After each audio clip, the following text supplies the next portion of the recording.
If you haven't heard, Yancey will let you know that teamwork does in fact make the dream work. Exactly right. Also, Connor Buckley, who is backstage somewhere, is our assistant editor and someone you definitely want to have a Jim Beam and Budweiser with. Trust me.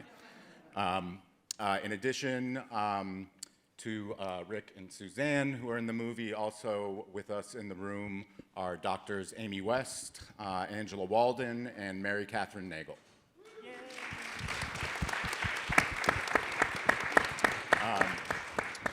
We also want to thank Sean, Janet, Jay, Lucky, and their entire team for putting this together so successfully. So a hand to them as well.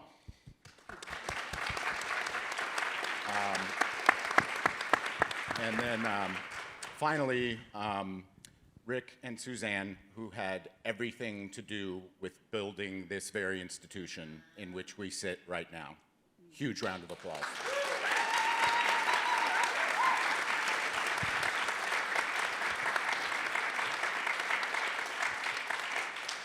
And to Cynthia, who maintains its excellence on a daily basis. Thank you, Cynthia.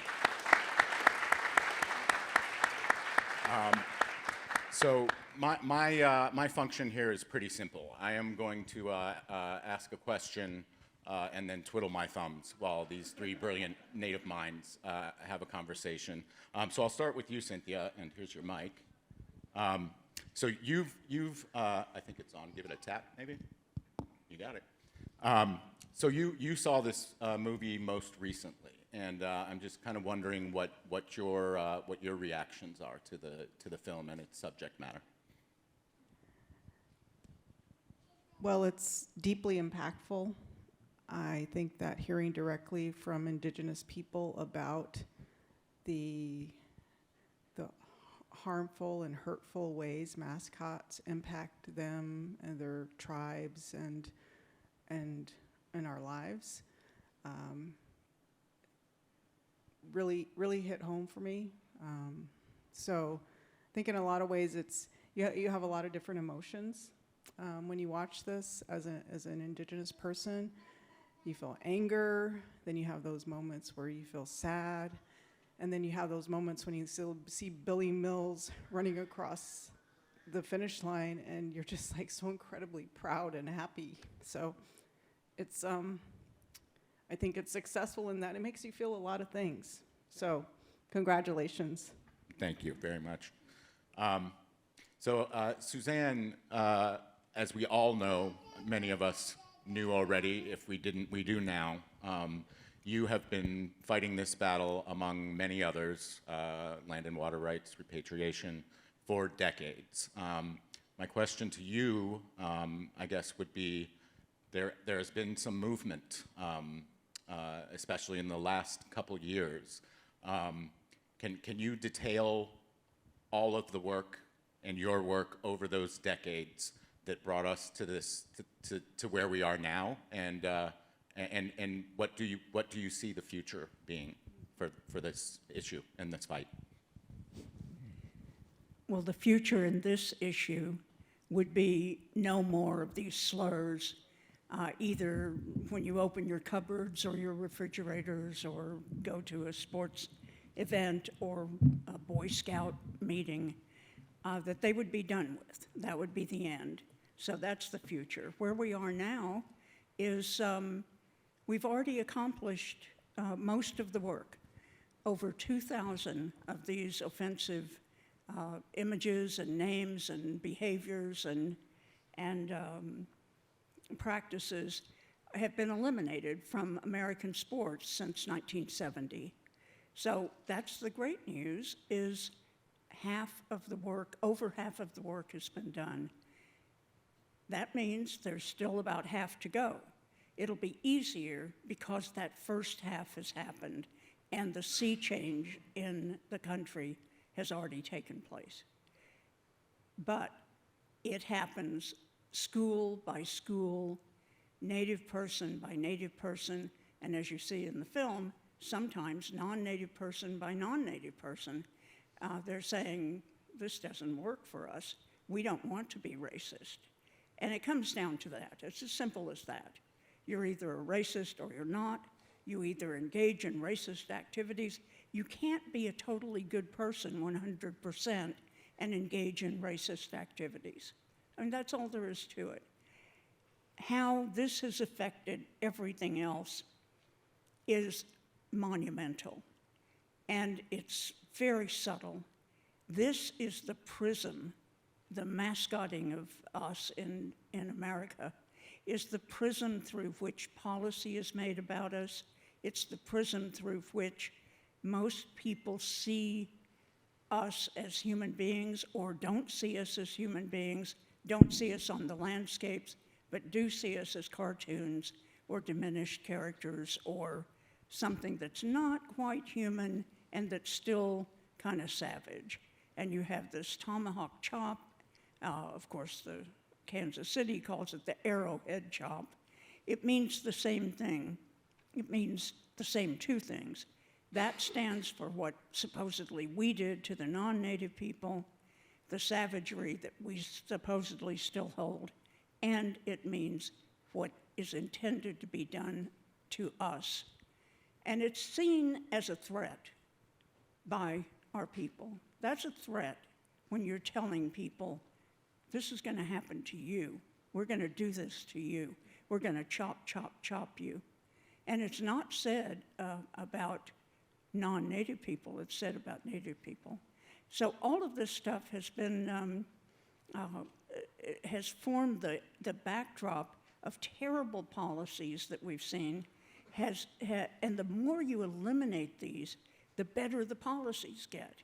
The more native people are able to be in prominent positions, the more we're able to have a National Museum of the American Indian.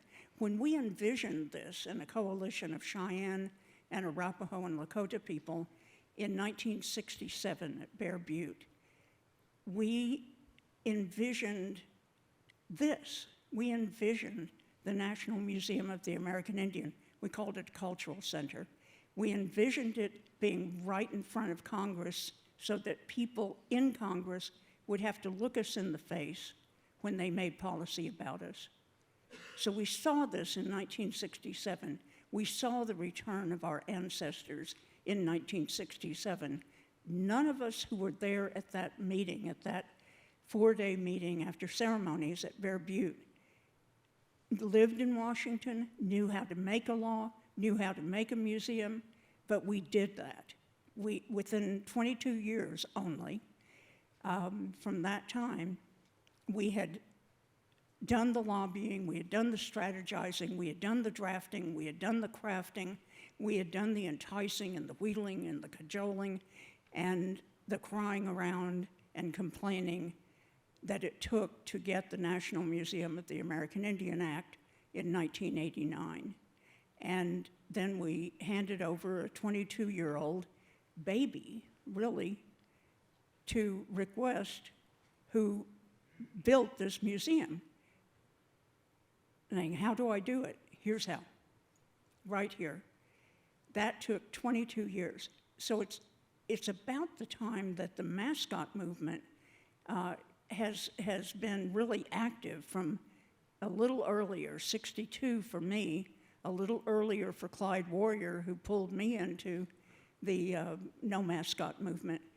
1962 to now, it seems like such a short time, but all of that has formed the backdrop for everything else that we've been able to do in that whole time, in that whole half century.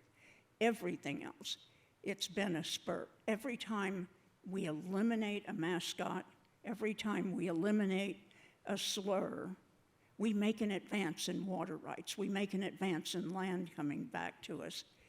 All of these things are one movement, just as the Black Lives Matter movement wouldn't have happened had it not been for Standing Rock, wouldn't have happened had it not been for Ferguson, and on and on and on, back and back and back. And you can say the same thing of all of our great leaders, of all of our great movements. It's all one movement looking for respect, looking for justice, looking for peace, and looking for a way through the injustice and all that we have to deal with over the many, many years. And it's not just in one area. So that's in a nutshell.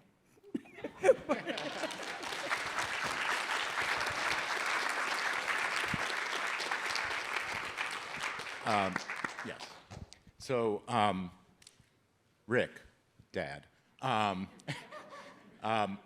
think, today we screened this film here, but I'd like to hear a little from you about, as Suzanne alluded to, really this is a celebration of this space that we are in and that we are able to screen this film at this museum. Can you just tell us a little bit about your personal journey through law and then abandoning law to become a museum director, and allegedly retired now, although I don't think your wife, my mother, would agree. I'm not going there. Of course, and I'd like to kind of weave both of these really significant statements that have already been made together in a certain way. And the one thing I must say by way of introduction, I didn't pick my suits very carefully to wear today, because I think anybody who watched the film thinks I may own only one suit. I really do have a couple, but actually in retirement, Mary Beth, my wife, has told me I'm not getting any more, so I got to live with the ones that I have. No, I had a little bit of an epiphany as I was sitting watching the movie this time, the film this time. I have seen it several times at this point, and because Ben and Mary Beth and I and Amy all live in Los Angeles, I saw practically every rough cut along the way. So I've seen a lot of this film. And what occurred to me actually was Ben's mentioning the fact that Oliver, our grandson, is actually here. Oliver is my gesture really toward the future, if you will, our gesture toward the future. Oliver will probably be the person. We have 2 grandchildren. My name in Cheyenne is Homa'a, which means beaver. And it is Oliver who probably reasonably soon I will give my name to. And so having him here today really speaks to the future of our family in a very personal way. What comes to me in all of this, thinking about this place as well as the film, is that both speak to the future.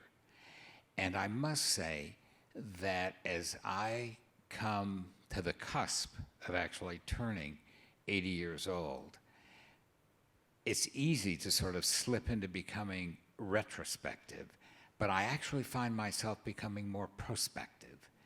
And I think that this movie, this film, as well as this place, speak to the perspective, not just to the retrospective.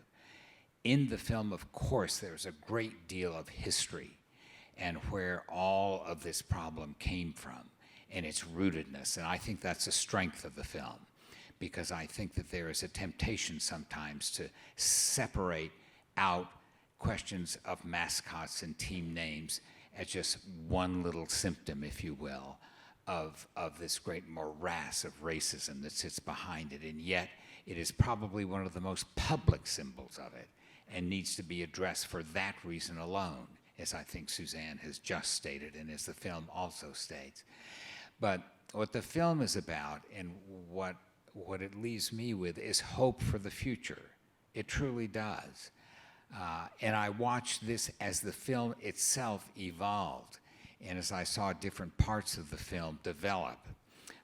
The focus in the beginning was to make sure that we got somehow the narrative of the history that sits behind sports team names and mascots in a solid way that made undeniable why it is that it is so important to get rid of them. And yet, the end of the film at this point is something which clearly points to the future and points to a future that is native, an affirmation of native intentions and native dignity and native respect, but at the same time is done on a movement or coalition building basis. And I think that that's very important. And I must say, having just come through the by-elections, one thing I think we learned is that Gen Zs and the millennials aren't just plastered to their iPhones all the time. They know where the voting booth is. And I think that that is also a reason to be hopeful. And then this place, the National Museum of the American Indian, it did take 22 years to birth this place. And it sits very much in Indian country because it is about the longevity of Native communities and Native peoples in the Americas, in the United States, but really in the Americas. The cultural axis of this place is very much north-south, not necessarily east-west, and that's important to understand. But the National Museum of the American Indian, I think, and it was one of the major tenets of its original strategic plan and its mission statement, is that people here come through this place, understand as they leave that Native people exist across an immense time continuum, and that as the very concluding remarks in that film indicate, we have been here, we are here, and we intend to stay here. And this, where we're sitting right now, aims at that too. If you can see the exhibit, and I hope many of you have, and if you haven't, you should, the treaty exhibit that is upstairs, that of course begins with history, but the very end of it points out that that fight too goes on. And this place, as far as I'm concerned, is profoundly about the future of Native America and of America for that matter. And in that way, it coalesces with the film in a very profound way for me.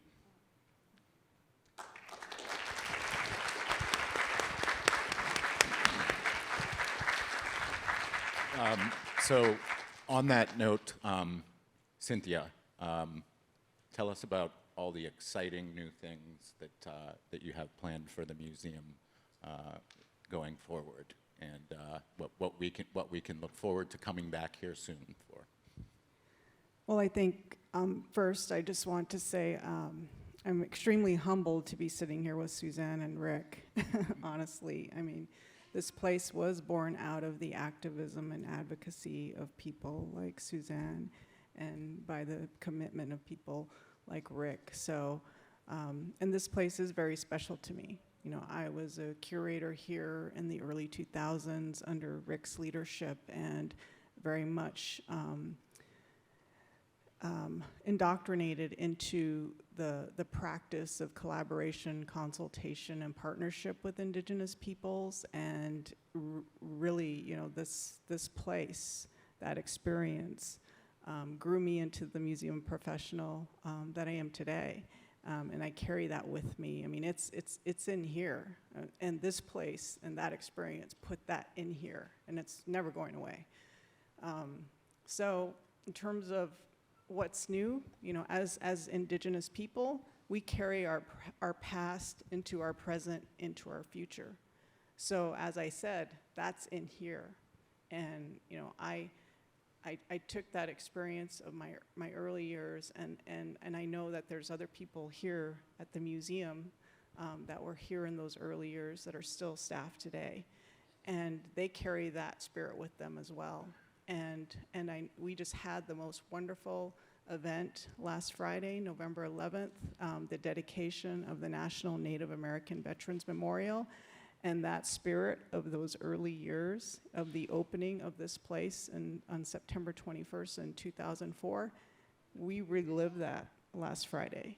And I think that all of those staff that weren't here in 2004, they got that experience of, you know, what this place means to Indigenous people. It was sort of, I felt like it was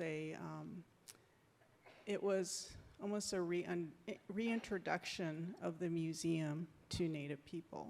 And it was very celebratory time. There were lots of smiles and hugs and a lot of goodwill. I think that was given. So I say, in terms of what the future holds for the museum, you know, I think that, as we saw in the film, education is a big part of changing people's perceptions about mascots. And you know, under Kevin Gover's leadership, you know, he's the director after Rick, and I also had the honor of serving under Kevin's leadership as well. His big initiative was the NK 360, Native Knowledge 360, where, you know, we're trying to get curriculum into schools across America to change people, the American perception about Indigenous people. And so on our website, we have all kinds of different curriculum, educational resources that cover the gamut of topics. And you know, we're going to continue that initiative moving forward, including teacher trainings in different parts of the country. We partner with tribes in that initiative. The Federated Tribe of Great Rancheria is one of our big supporters, and we're doing this whole Gold Rush educational module on the Gold Rush. In terms of our exhibitions, of course, you know, that's a big part of what we do at the museum, and endeavor to work in partnership and collaboration with Indigenous people on our exhibitions, which is something that we started, of course, with our inaugural exhibitions. And if you have a chance today, we still have one of our inaugural exhibitions. It's up on the 4th floor. It's called Our Universes, and that actually will be coming down soon. But so here's your last chance to see that. You know, I'm still pretty early in my leadership. I mean, I just started in February of this year.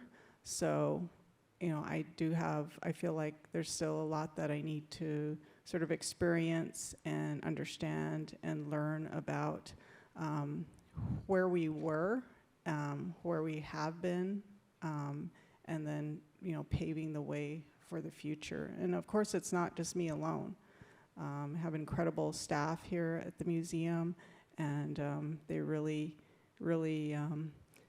brought all they could to this past Friday and over the weekend to host all of the Native veterans and their families that were with us, and all the visitors that came to cheer on Native veterans. So again, it's not my job alone. But I'm certainly looking forward to the future, and appreciate the fact that I've had people like Rick and Suzanne and Kevin to be role models, you know, because that's definitely important to us as Indigenous people, all people, to have someone who you can see yourself in them. And I have to say, you know, when I was an emerging curator, and to see Rick as the director of the National Museum of the American Indian when I left, I thought, I could potentially do that someday. And here I am.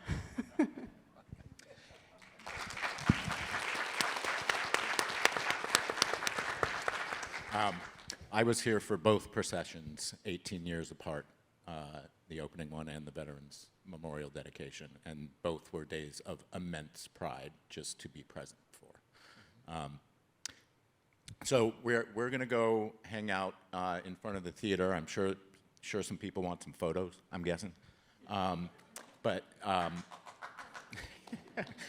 Suzanne, can you offer any last words that you would like to before we head outside, and or not all the way outside? It's too cold for that, but And not your last words, but Yep. your last words to this crowd. poorly phrased. Excuse me. Thank you. I want to depart from a script such as it is, and ask anyone who has anything to do with this film, whether you were in it or whether you contributed money to it, whether you produced it, to come up on stage. I want to do that as a way of saying in this space, no one person represents the whole of an enterprise of any kind. And for every person that you're going to see, that you saw in the film or you're going to see on stage, you're also looking at millennial ancestors and generations of people who made it possible for each of us to be here today. So when we come into a space, we bring our people with us, whoever they are. And that's what a movement is. A movement is everyone together. Everyone together, not because we all think alike or think the same way, but because we're all headed in the same direction, and it's about our future. That little baby you heard crying, that's who we're doing it for, and the ones yet to be born, the one whose cry we can't hear yet. That's who we're doing it for. So it goes from the four of us to look how many, and then look behind them and think how many. And for all the Native people, we're here because even more white men couldn't kill us, couldn't kill our ancestors. That's why we're here, literally. That's how we're here, literally. We're the lucky ones.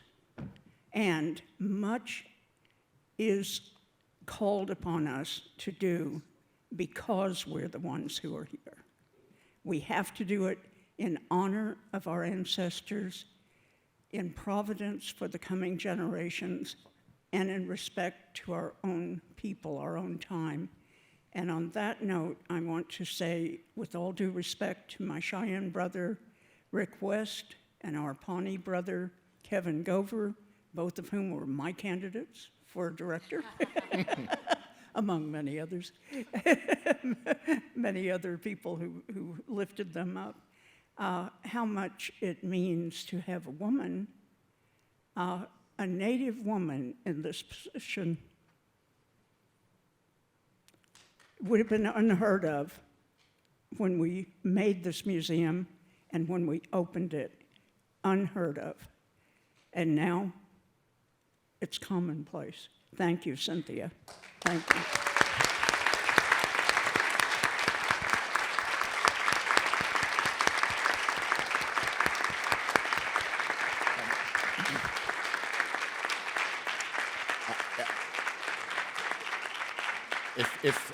If I may say one more thing also, there's somebody who's not able to be with us on this stage, whom you saw the film was dedicated to. We lost him to COVID.